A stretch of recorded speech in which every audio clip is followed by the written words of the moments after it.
We are back. Right, great. Okay, my screen says it's still showing.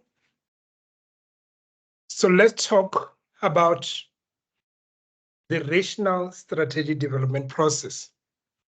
Because so far, we have just assumed that the board comes in and they develop the strategy.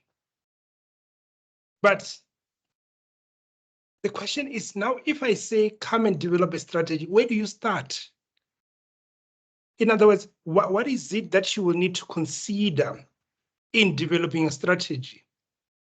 Remember, business acumen is all about what? Making good business decision.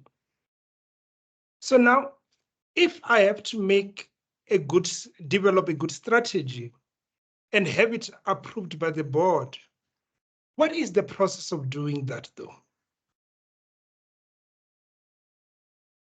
Someone who wants to jump in? If I said, let's develop a strategy for entity B, what would you say? How do we then get there?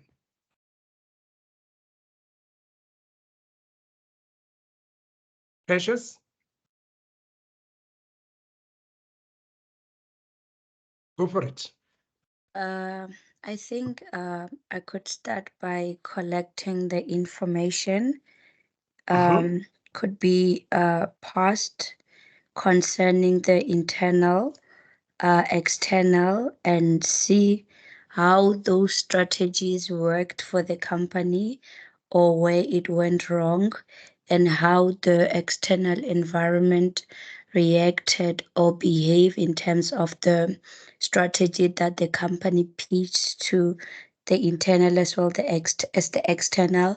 And with that data, I think I can bring about a new strategy, which I believe would have been refined to cater for the needs that would have been identified during the strategy sessions.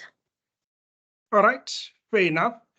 But let me throw a spanner there in the works for you, Precious. Let's say now you've been waiting to finalize the studies of yours so that you can start your business, and you don't have any past business experience. So this is your new baby that you're starting. So you don't have past data on previous strategies, whether they worked or didn't work, and all these things. So it's a new business. So where do you start? Let's talk about this new business of yours. Okay. Obviously, you have an idea that you are firm about it will work. You have projection.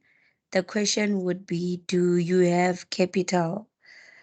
Are there any other members of the strategy Before, no, because I want you to talk to me about the strategy. How will you know that before you start getting the money and so on, you know you've got a good plan? And maybe this is the plan that you want to present to me or everyone in this class, and they've got money to put into your business.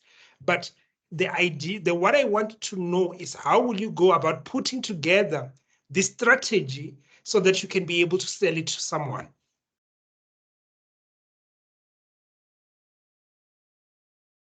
Where do you start? What are the elements of a good strategy for you? Because here we're talking about a strategy development process. How should you go about developing that strategy that is robust enough to present to someone and they say, Precious, I see this, I'm excited, I'm willing to put my money behind this thing? How do you develop that strategy? I am completely lost except for thinking about a business plan. So yes, let's talk about the business plan. What elements will be in your business plan? Because usually the business plan captures the strategy. You would have,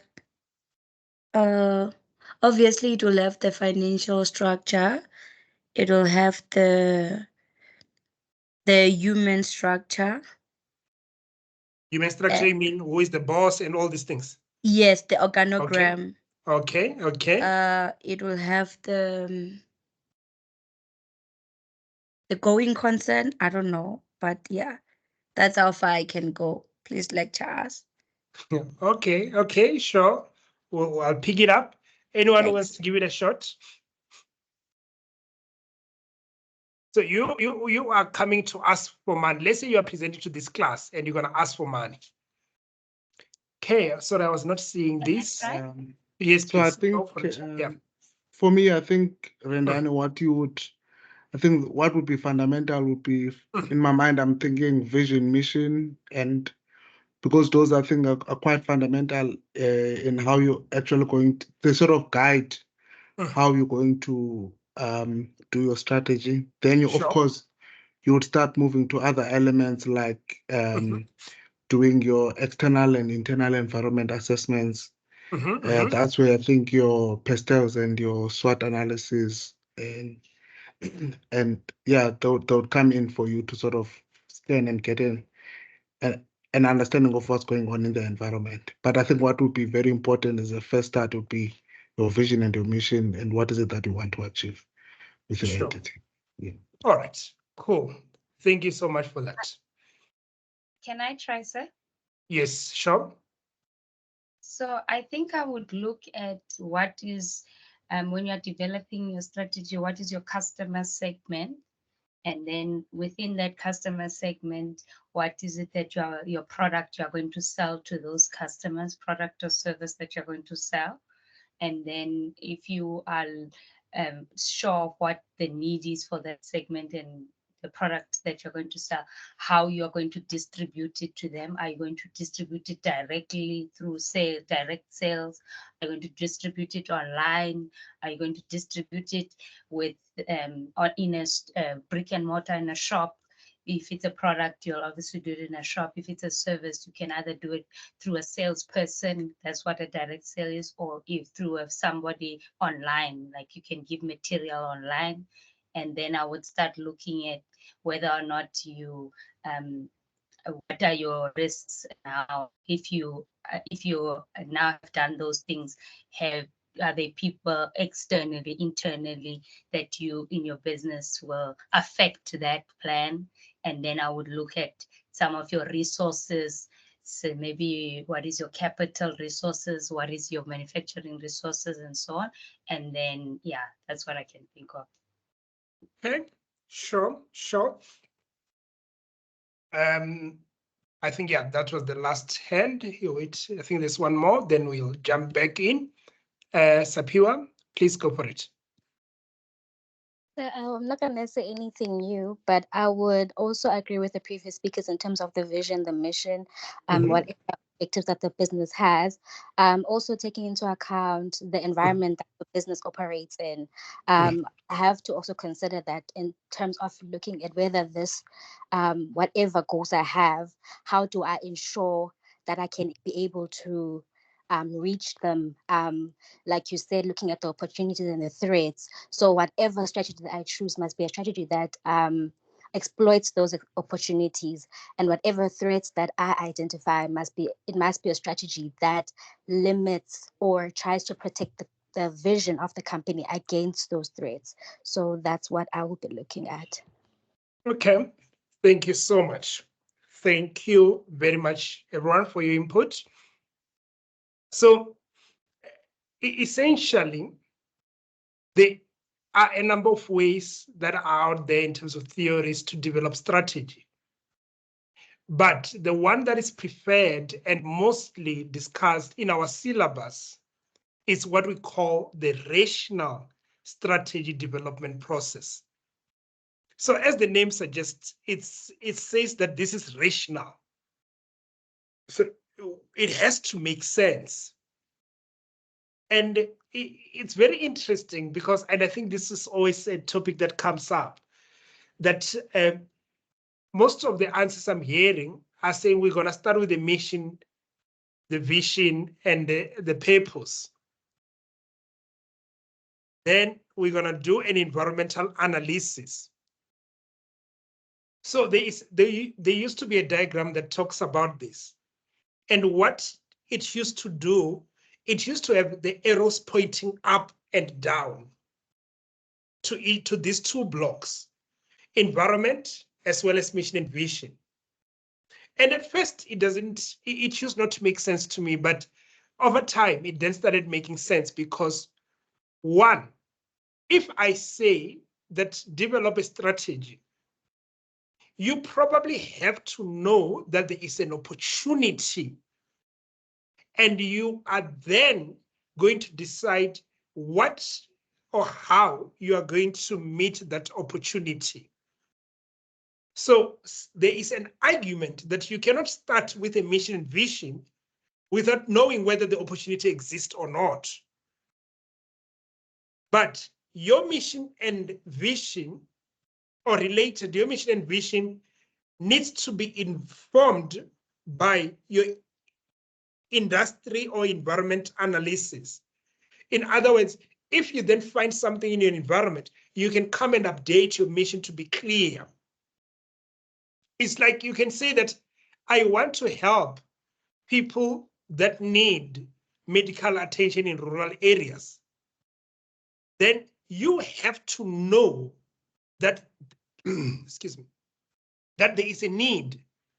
So you will have needed to have done what? Some analysis, gone through some research, or it could have been done by someone, but you will have needed to understand what is in the environment so that you can develop your purpose, mission, and vision. And when you get a better clarity of what's there, you can better revise your what? Your mission and vision. But the idea that you are having, it's absolutely aligned to what they're talking about here. That you need to develop your strategy from your mission and vision. But your mission and vision has to be informed by your external environment. So that is the rational strategy development process. So let's just go through it in detail so that, again, you understand. Remember, we are still keeping those 3 blocks at the back of our minds. So they say the rational model of strategy development assume that the firm develops strategies that allows it to fit in the environment. Therefore, the strategy of an organization must allow it to achieve a good fit with its environment. So that is a powerful statement right there. Why? Because it's saying that you cannot develop a strategy and say it's good unless it fits the environment. But no. How do we practically see this?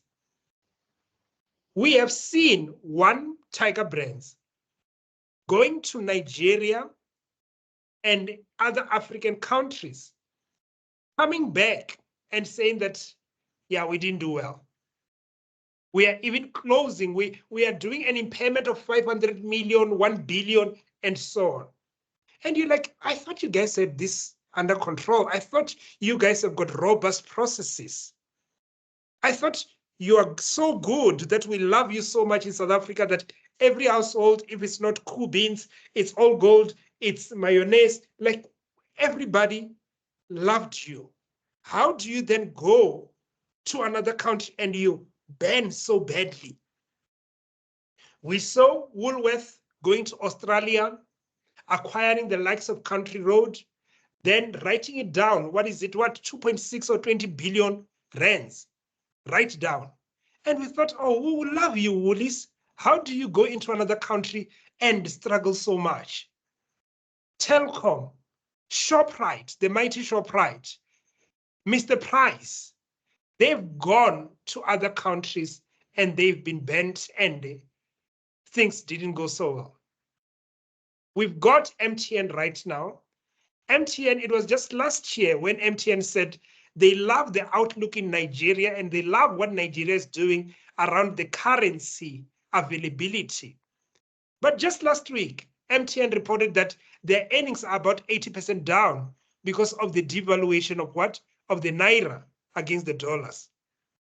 So now you sit there and you're like, but these are mighty companies. What is the issue?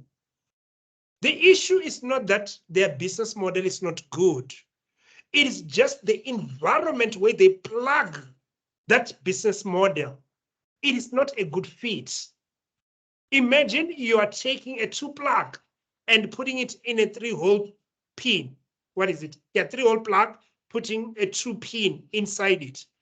It does not work. It does not mean either of those things are broken. It just means that they are not a good fit. And that's what the rational model of strategy is all about. It therefore says that there is no perfect strategy out there. But the strategy that works is the one that fits or is a good fit with the environment.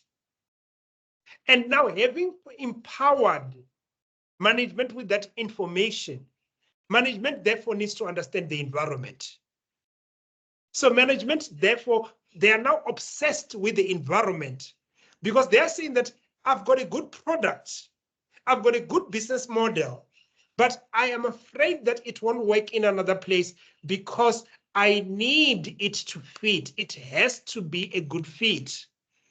And for it to be a good fit, I need to understand how does the environment look like.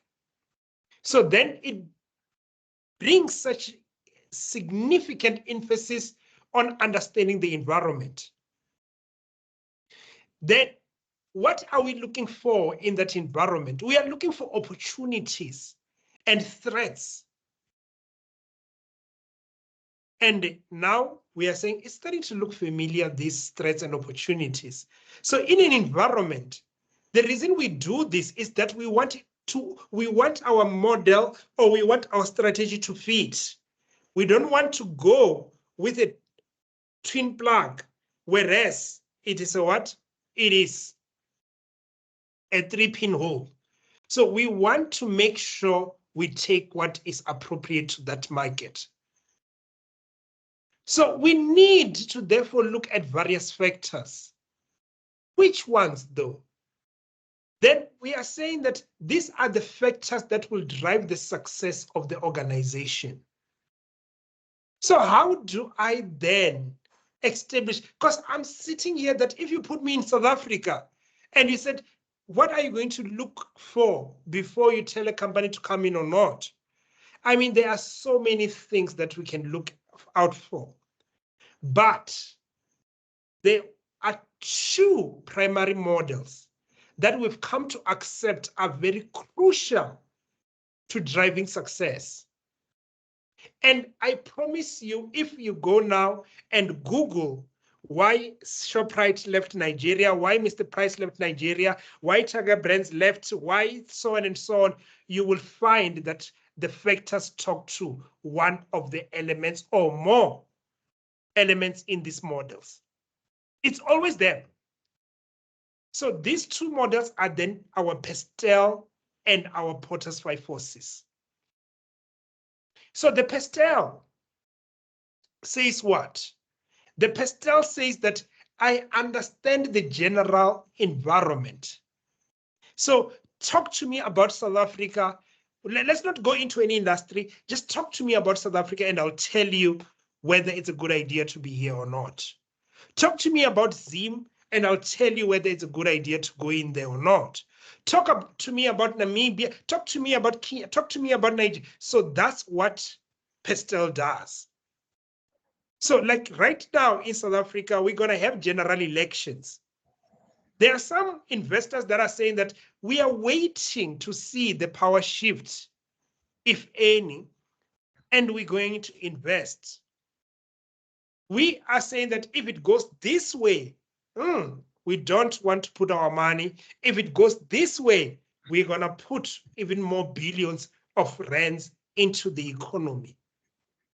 So they are waiting for the P to be resolved, the political. Why will someone wait for the political to be evolved? Because as we have heard, for instance, there are parties that are saying we are pro-nationalism, we are pro-BE, we are not pro this and that. So you can see that P is significant to driving a success of a company. Then we've got E. E is economic. economically, we are saying that, are the people in South Africa economically well off? How do we measure their economic well-being? We measure the currency. But actually, how does currency affect that? We are all paying a higher petrol price because we are told about what the rand did to the dollar and they didn't forgive each other. And now we have to pay for such things. So that's where the E comes in. Then additionally, we've got the E now where we are saying we've had the Reserve Bank hitting us by increasing the interest rates. We have seen the inflation. We have seen the income levels. We have seen all these things under E. And at this point, I'm not talking about any particular industry. We are simply talking about come to South Africa and you will see these things. That we call a general environment. As the social, we keep hearing that the majority of the population are unemployed.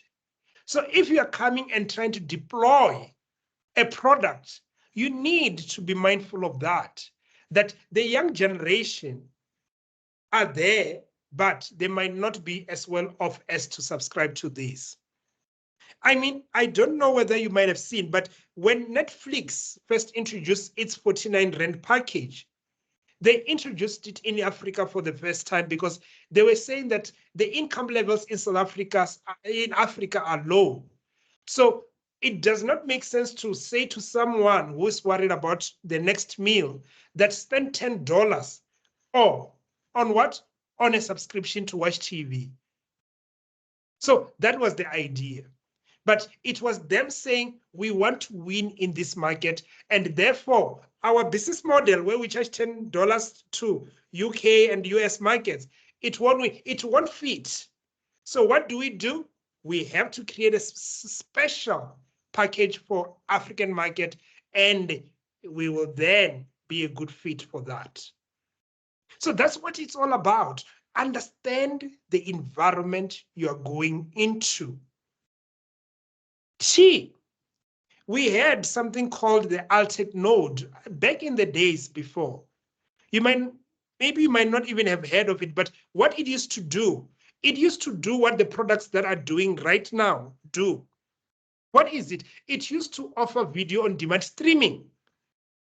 And you're like, wait, why didn't they get a first mover advantage?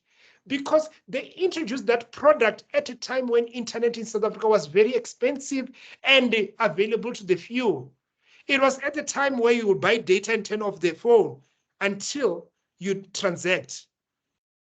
But now you just leave your data and things what? And things just happen. But back in the days, data used to be so expensive and you wanted people to subscribe to this thing. It didn't make sense. It did not make sense. E, the environmental, L, the legal. So the legal, I don't know if you have seen the multi-choice transaction.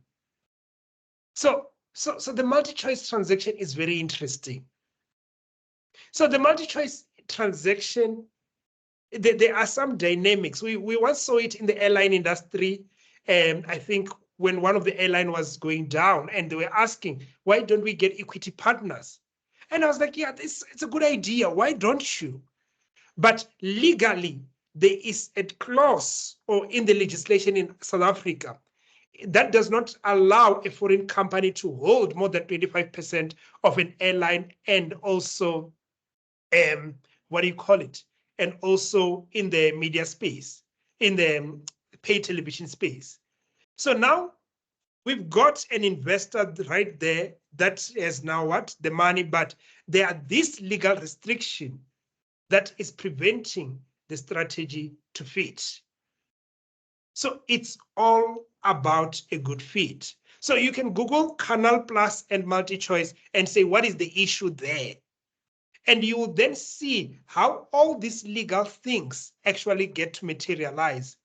And the idea here is that, remember, examiners are reading these articles and examiners are thinking about, sure, the excitement they're going to have when they set their final exam. So it's always good to understand some of these things that are happening so that you can connect better with it come the final exam.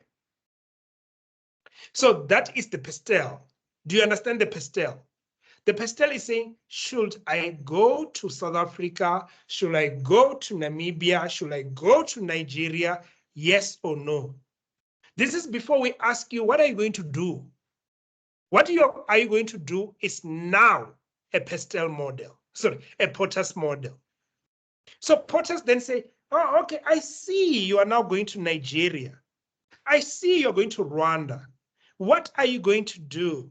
I'm going to start a hospital. I'm going to start a mining company. I'm going to. Now,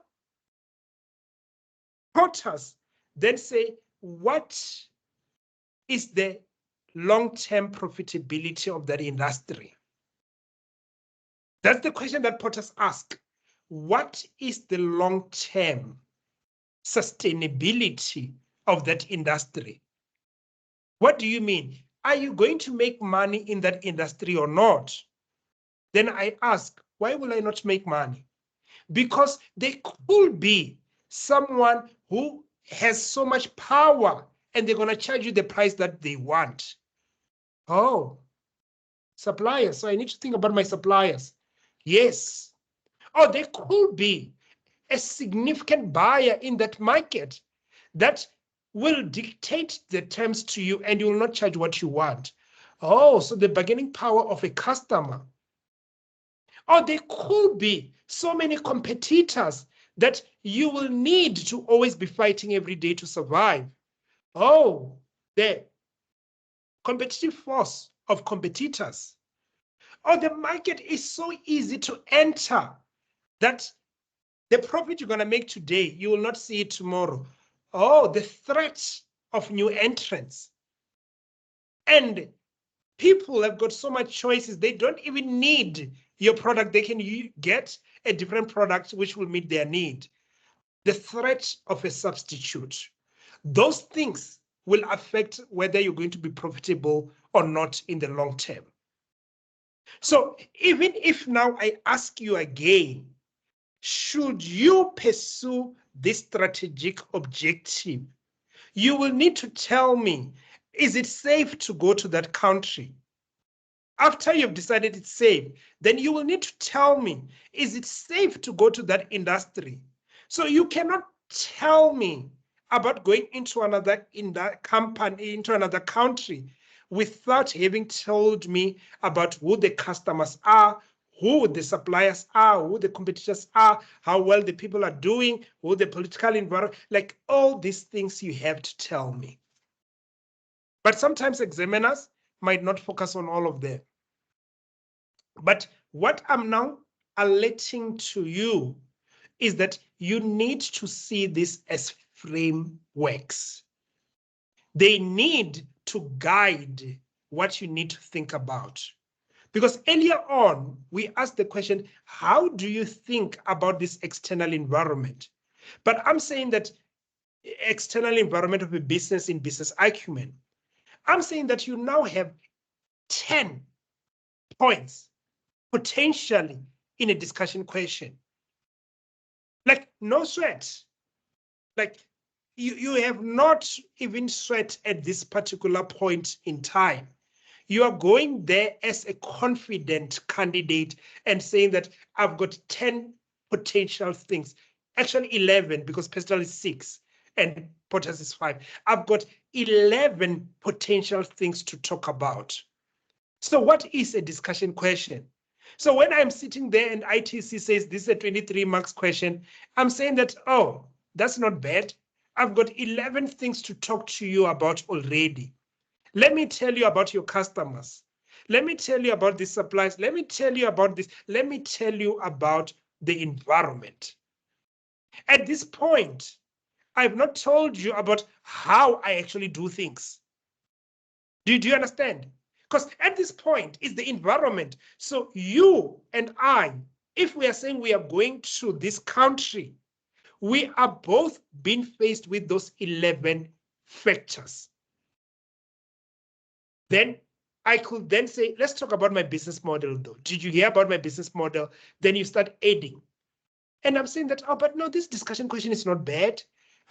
It's like I can come up with 15 things at no sweat because I've got frameworks that will help me to unpack these things. But is that all though? So let's pause that thought. Let's just continue with what's on this slide. So then, once we are there, we have now understood all these things. So as I was saying, some will then say, let's talk about what will then be the problem we are trying to solve. So let's come up with a mission, vision, and strategic objectives.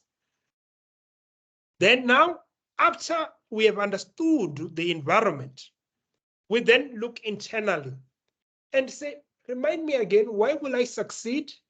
What is my strength? Then you start dealing with what? The strength of a company. Then you realize that the purpose of a strength, it's something that will help you. Remember, you and I are going, right? You and I, we are going there. And remember, we are faced with these 11 things.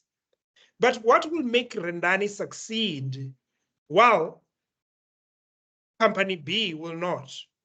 What will make company B succeed while Rendani does not succeed? What could it be?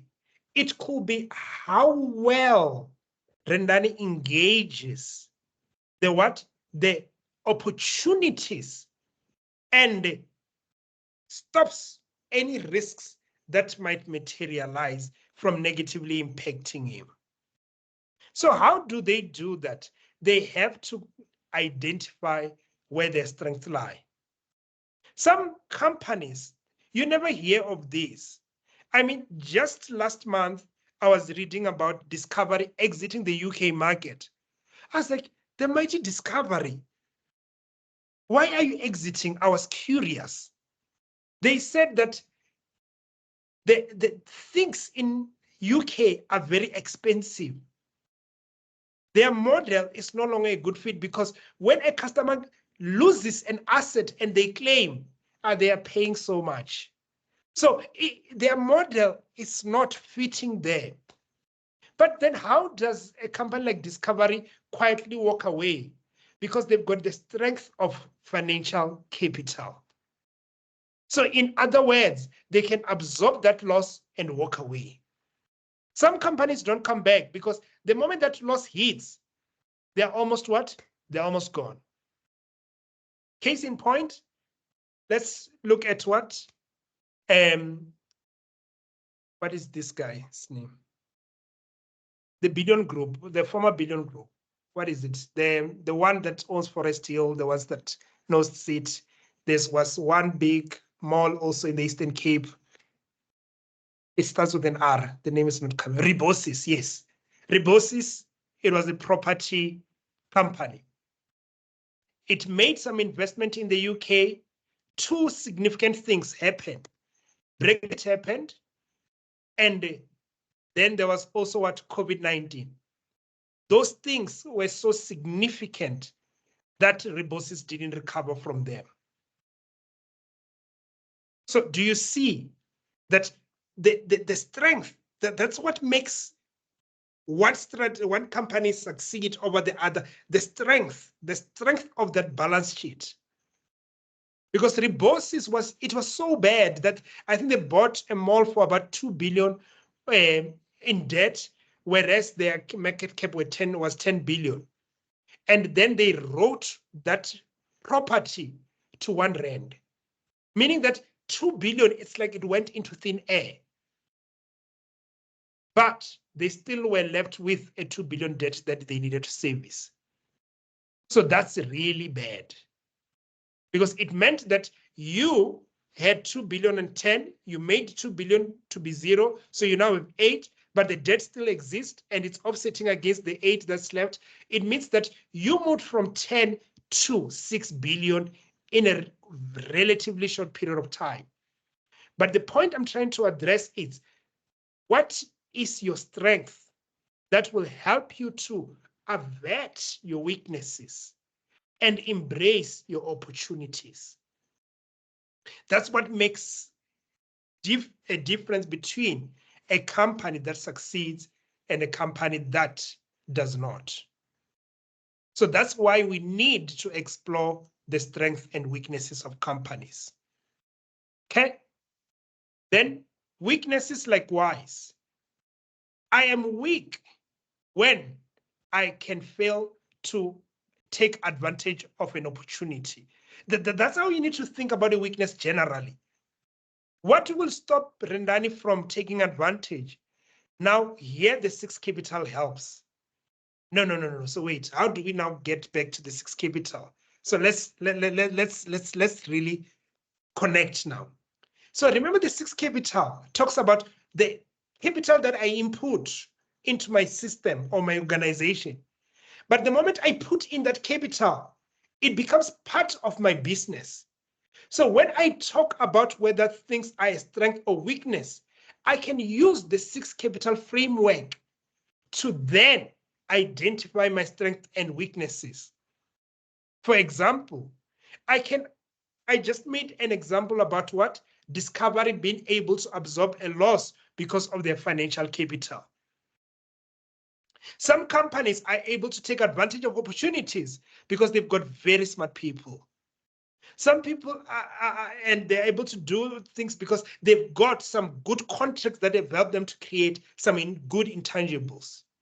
Some are able to thrive because the relationships that they've established is just top notch.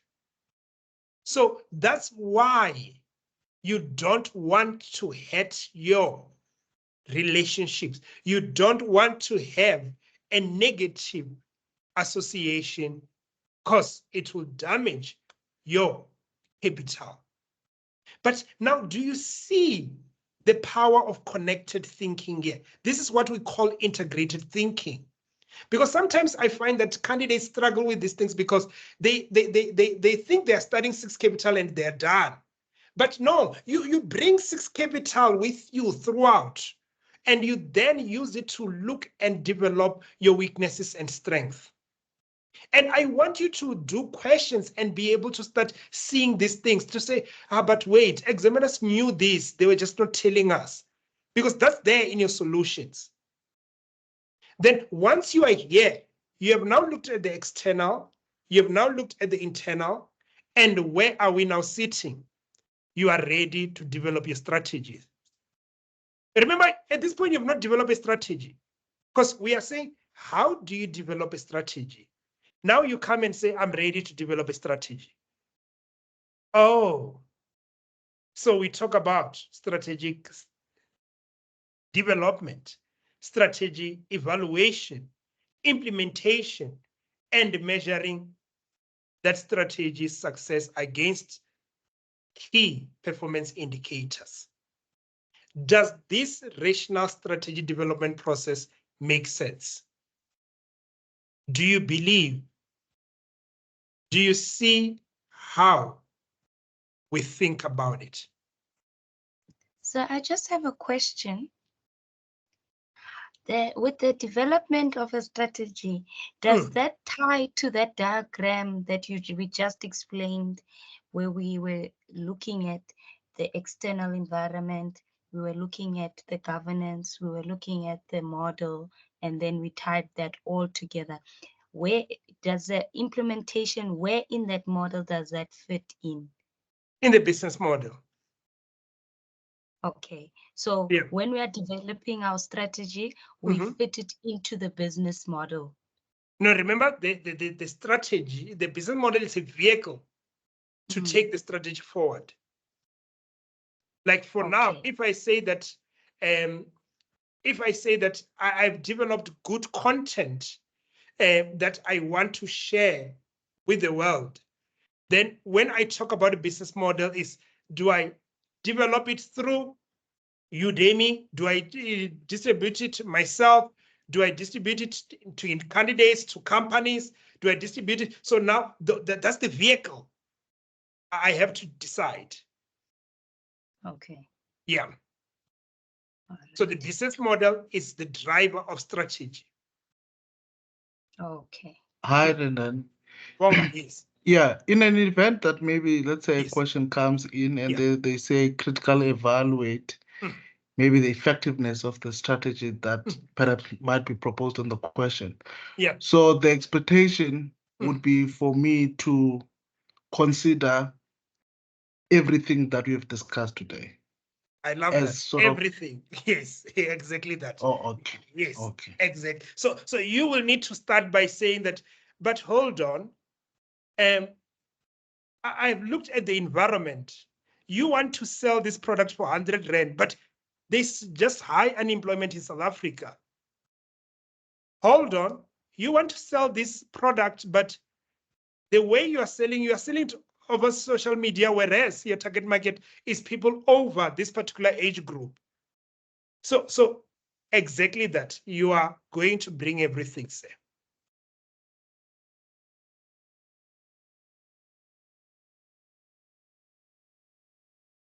Okay, great.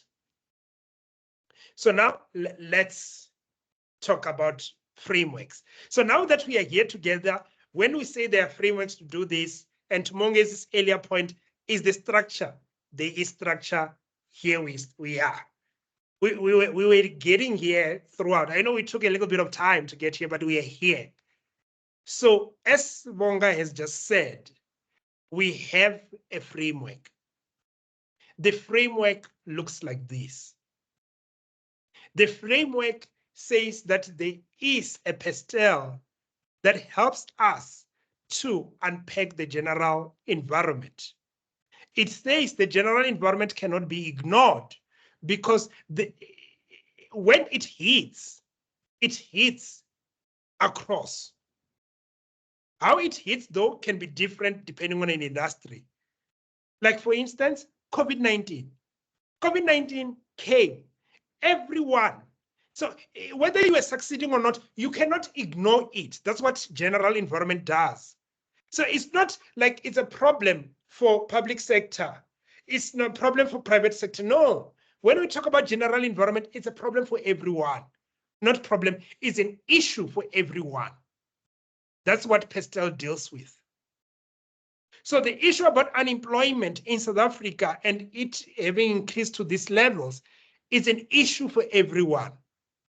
But a good strategy will make it a what? Will turn that threat into an opportunity. How so? We are seeing people then introducing cheaper options. Like, I mean, we're talking about streaming now. That is a strategy to deal with that weakness. Showmax now has now developed this new Showmax app and it's now brought sports in there. Why did you do that? Because I'm responding to the environmental factors. Then the next set of environmental factors is the Potter's 5 forces. Then we've got the 6 capital. But no. Renan, why did you not put a bubble for SWOT there? Because SWOT is not a model. SWOT is a framework. SWOT works on pastel, 5 forces, and 6 capital. There is nothing that you can have in SWOT that's not there. So for SWOT is not sitting alongside these 3 blocks. It's sitting below the 3 blocks. Does that make sense? So things exist as they are, and SWOT then just names them. It does not tell us a new factor to consider. It's like relevant costing when we have now studied the variable and the absorption costing. So relevant costing, it does not tell us how to account for things. It is simply a framework to look at things. So SWOT is simply a framework to look at things. So imagine SWOT as binoculars. So it is looking through them and saying that I see a strength. I am not creating, I am not identifying, I just observe it through the lens of SWOT. So it could be sitting under pastel. I see an issue. I am seeing it through the SWOT. But pastel identifies it. So again, we talk about, is this strategy safe? Which now talks to, how do I now generate points? You generate points in a safe way. So always remember that. You generate points in a safe way. You have to be safe, that you will never forget it. Whenever you are under pressure, I need to be safe. What or how does safe or being safe look like? You are safe when you've got a strategy that is suitable, acceptable, feasible, and ethical. That's a safe strategy. Do you understand? So you have to have a safe strategy. So now, like this slide, like what is so beautiful about it is that you will never have to struggle again. Your answers are here. We as examiners, day in, day out, we are preparing our answers with this slide in mind. The strategy has to be safe. If I ask you for a SWOT analysis, then here, pastel, potters, and the 6 capital. If I say, do a SWOT analysis on this company, then do a pastel, potters, 6 capitals. Because SWOT does not exist in isolation. Critically evaluate this strategy. Read that question as, is it safe to implement this strategy? That's what you are reading. Now, let's really unpack this safe model. So one, you will have seen, and I want you to now start seeing examiners, because I wish we were better examiners, we were more upfront. But I think as examiners, we are but humans and we get excited and we forget to tell you these things. But you will now look at the safe model and you say, now I see where those things are coming from. Because one of the things that I'm sure you always want to say it, and even though it might come as a general point, is to ask yourself, is the strategy aligned to the company's vision and mission? So what are you trying to do? You are trying to check whether it's suitable. That's what you're doing. So you see that point. You can now go back to your notes and say, that is assessing suitability. So that is how you assess suitability. And in ITC, we got a little bit tired and we said, no, man, is it good enough for a candidate at this level to say, is the strategy aligned to the thing? Then, yeah, we were not so comfortable. So as examiners, we want you to tell us why you believe a strategy is not suitable. So you need to then say that we are currently focused on developing this market. This will distract, this will distort, this will not be aligned with this because it is this. So you need to show that. So you need to show that. You can even tell us that we are worried about management's loss of what? Of focus. And you'll then, oh, loss of focus. So it's all about suitability. Yes. So that means under S, you can walk away with 2 to 3 points. And you're like, examiners, now I see what you're doing. Then you're like, but I'm not done with your examiner. I'm going to go to A. So what am I doing in A? I'm asking, is this strategy suitable? When will a strategy be suitable to you? Let's say right now, I then say, I've got a very brilliant idea. Can I have 100,000? So you will probably state what? Hey, Rendani, what if he doesn't bring it back? What if he loses my money? You are essentially asking whether that strategy is acceptable to you.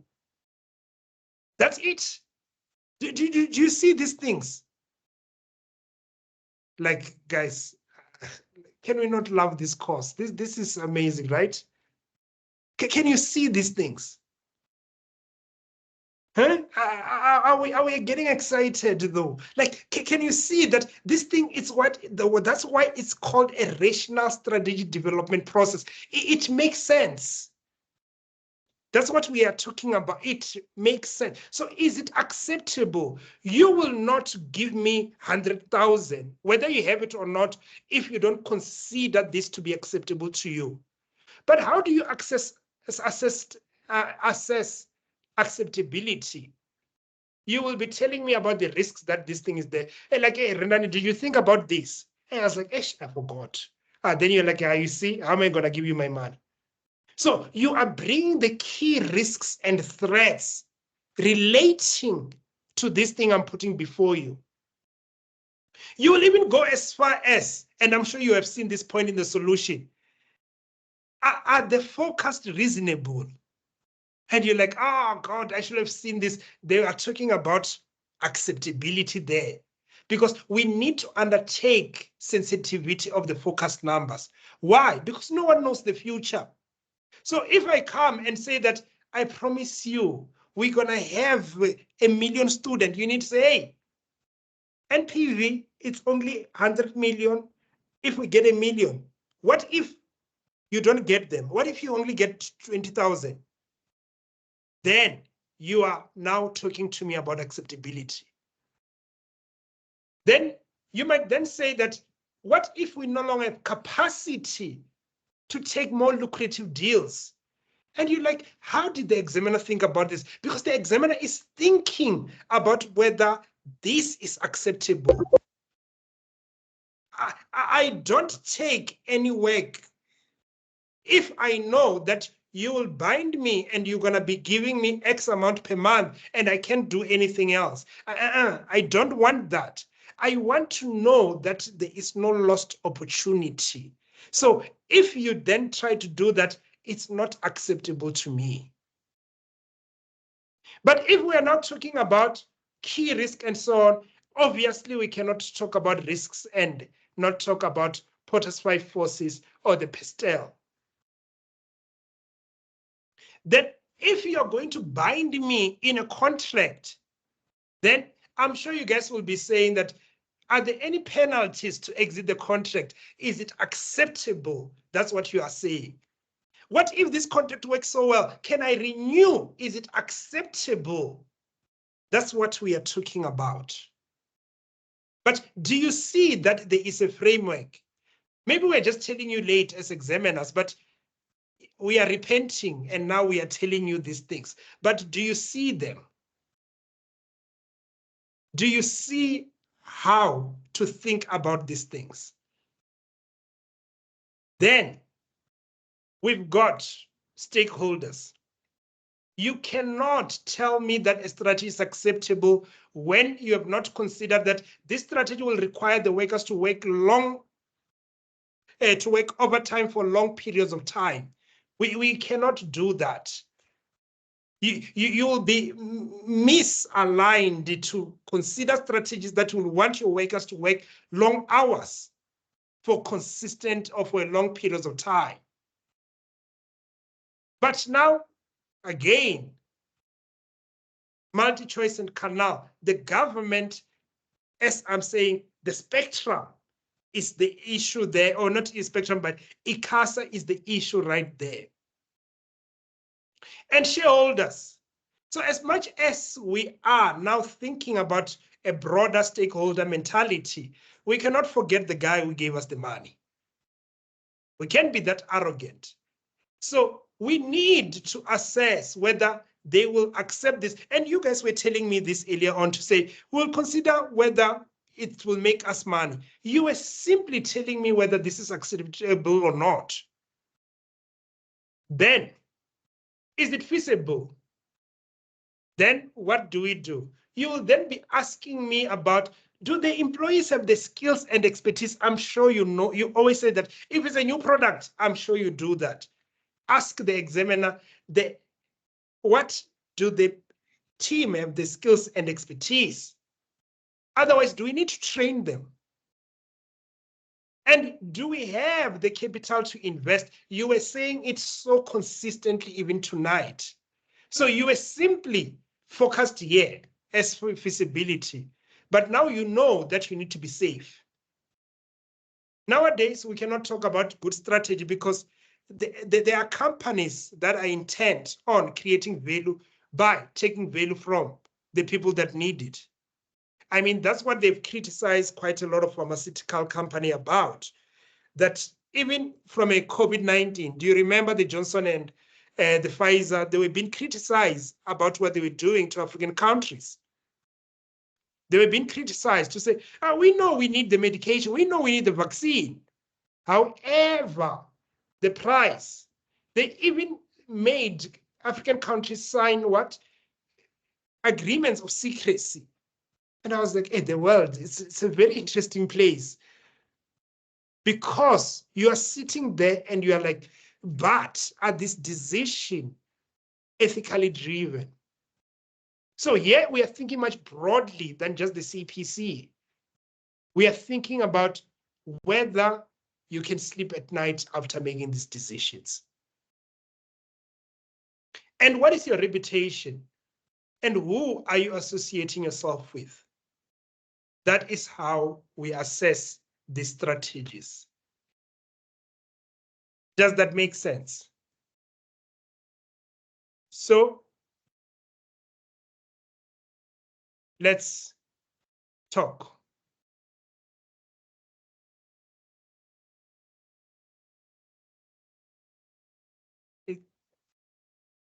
Is it? Wait. Gladys, oh, okay, thank you.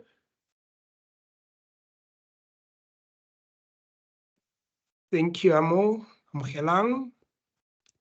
But do you see what we want from you? And the process starts with the solution, because you've got all these solutions. So I want you to go and break them apart and see how all these things come together. Then start learning from them. And even better, you can even start doing pages and say, these are the things that I've picked up in this question to think about, the 6 capital, to think about Porters, to think about, and you will then over time develop this. And because it's your frameworks, you will own them and you'll always remember it. That's how it goes. Okay, so pastel, we've spoken about it. And the 5 forces, we've spoken about it. And the last technical content tonight is risk management. But risk management, you might be saying that, but you've been telling us about risk. Exactly that. Because where does risk start from? Risk starts from thinking about what could prevent us from achieving our strategic objectives. What is it that could prevent us from achieving our strategic objectives? Remember, we've set now the strategy. It's there. And now we are saying, guys, this is the best strategy that we'll come up with. Then I then say, okay, give it to me. What is the required? Identify the key business risk facing this organization. Oh, then let me understand what is its plans. What are its strategies? Because remember, if I'm just sitting here, what risk am I faced with? So it means that if you are to assess my risk, you have to consider what I'm doing and say, oh, this could fail, this could pass, this could then, and so on and so on. So risk, that's where it materializes. And it could arise from the internal sources or the external sources. But you might be saying, but Rendan, I've seen some questions that will say, identify the key business risks. So what am I supposed to do there? So business risk, it's simply saying that this is a risk arising from what you've decided to do. Oh, what do you mean? Oh, so you've decided to start a social media company. You've decided to start a marketing company. You've decided to start a hospital group. Then those are the risks involved in your business. And now you could be sitting there and saying that, but Rendani, I've got a hedging policy. Does that mean the risk disappear? No, don't think about risk as the residual risk. Think about risk as what exists in a business. What does that mean? It means that if now I ask you about you having a risk that you might pass and your loved ones might not have a good income, you cannot say that because you've taken life insurance, that risk is now gone. But I thought that's the point of a life insurance. Yes, but there is an additional issue of sufficiency of a life insurance. So if you then think about that, a risk that is mitigated, you don't need to raise it as a concern to examiners. That is not the right way to think about it. Because a company could have a mitigant, but it could be that it's not efficient or sufficient.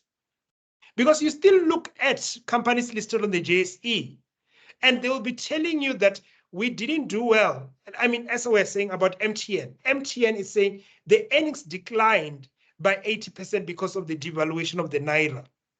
And you'll be sitting there and saying that, but MTN, you should have had risk mitigants. So if MTN didn't tell the investors about that, investors will have been livid and will have been shocked and will have punished the management so hard. But management told them that, guys, we have a problem with the Naira, but we are doing this about it. So now we have told you about the risk and we have told you what you are doing about it. So your level of forgiveness needs to take into account our efforts. So that is how you think about risk management. So the risk, when we ask about the risk, we are asking about the risk that exists, not the residual risk that exists. Then we've got, to further expand on business risk, is when now we are saying that there could be a declined revenue or cost. And lastly, it is about what? Financial risks. So financial risk, you get it when you've decided to start getting a little bit excited and borrowing money from people. So you should see the people in the room or in the workplace where you can see that, oh no, these ones have paid off their cars and vehicles. When the Reserve Bank governor has come and said the interest rate is increasing, they're like, oh, like, wait, why are you owing? Like, we are stressing here. Why are you doing this? Because they've not exposed them to financial risk. They don't have debts. So they're lucky bastards. So that's the idea there. So you are exposed to these risks once you have what? Once you have then engage with the financial markets. Then likewise, so that's what you then get exposed to. So interest rate risk, cash flow risk, liquidity risk, and so on and so on. Then let's wrap it up. It's 9:30. So the additional frameworks is to understand that every time an examiner asks you to discuss key factors, there will always be a decision under consideration. Always. We are always, as I said when we started our journey, we are all about making decisions and we want to make good decisions. So go back and look at the questions that are in discussion format. You will find about 90 to 99% of them dealing with somewhat of a decision. There is a special order, discuss the key factors. We are thinking of closing this division, discuss the key factors.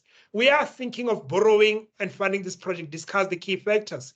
We are thinking of investing in this machine. We are thinking of acquiring this company.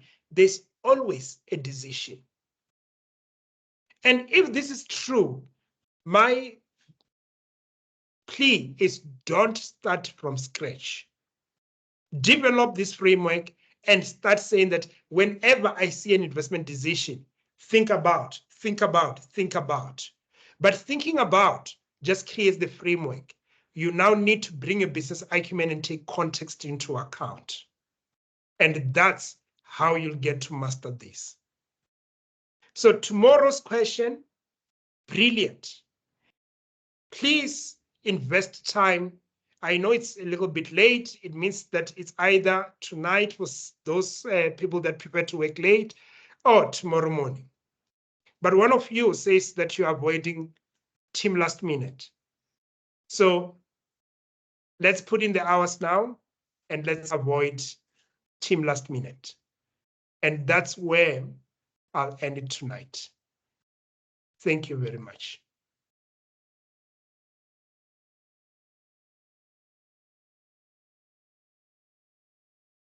Thank you, sir. You've done the Lord's work. Thank you, sir. Thank you. All right. So thank you very much for the engagement. So the question is in the link. The question is in the link. Please work through it. It's a beautiful ITC question. You will get quite a lot from it tomorrow evening. Have a good evening and thank you so much.